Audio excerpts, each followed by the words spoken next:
আমাদের যে weight lifting রয়েছে, আমাদের ব্যাডমিন্টন রয়েছে, আমাদের দাবা রয়েছে, যে ফুটসালের জন্য ছোট ছোট পরিসরে আমাদের অনেক মাঠ তৈরি করা, এবং সেটি অত্যন্ত মানে অন্যান্য যে স্পোর্টস গুলো রয়েছে, দলীয় ইভেন্ট রয়েছে, আমাদের ইন্ডিভিজুয়াল যে ইভেন্ট গুলো রয়েছে, সেই ইভেন্ট গুলোতে আমাদের দেশীয়ভাবে এবং আন্তর্জাতিকভাবে অনেক ভালো করার সুযোগ রয়েছে। বিশেষ করে যদি আমি আর্চারির কথা বলি, শুটিং এর কথা বলি, সাঁতারের কথা বলি, আমাদের যে ওয়েট লিফটিং রয়েছে, আমাদের ব্যাডমিন্টন রয়েছে, আমাদের দাবা রয়েছে,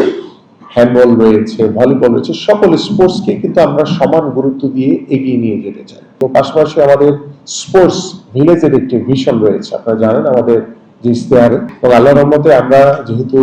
অল্প কিছুদিন আমরা দায়িত্ব নিয়েছি, এবং আশা করছি যে আমাদের মাননীয় প্রধানমন্ত্রী যে দিক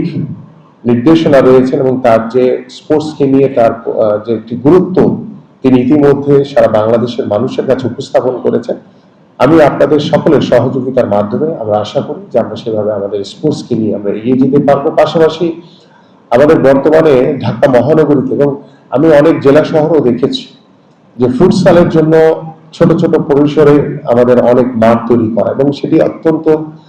মানে যারা করছেন তারা একটি ব্যবসায়িক হিসেবে নিচ্ছেন, এবং আমরাও তাদেরকে সার্বিকভাবে সহযোগিতা করতে চাই। কারণ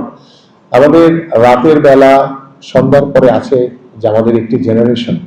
তারা সেই স্বাচ্ছন্দ্যে তারা একটি স্লট ভাড়া নিয়ে তারা যাতে নির্বিঘ্নে তাদের খেলাটা যাতে উপভোগ করতে পারেন, সেই হিসেবে আমরা আশা করি যে আমাদের ঢাকা মহানগরীতে আমরা যেভাবে খেলার মাঠের উপযোগী মাঠ তৈরি করতে চাই, ঠিক পাশাপাশি ফুটসালকেও আমরা সমান গুরুত্ব দিই। ইতিমধ্যে জানেন যে আমাদের মেয়েদের ফুটসল যে ইতিমধ্যে আমাদের সাব চ্যাম্পিয়ন হয়েছে, তা আমরা সেই ফুটসালকেও আমরা গুরুত্ব দিয়ে, বিশেষ করে আমাদের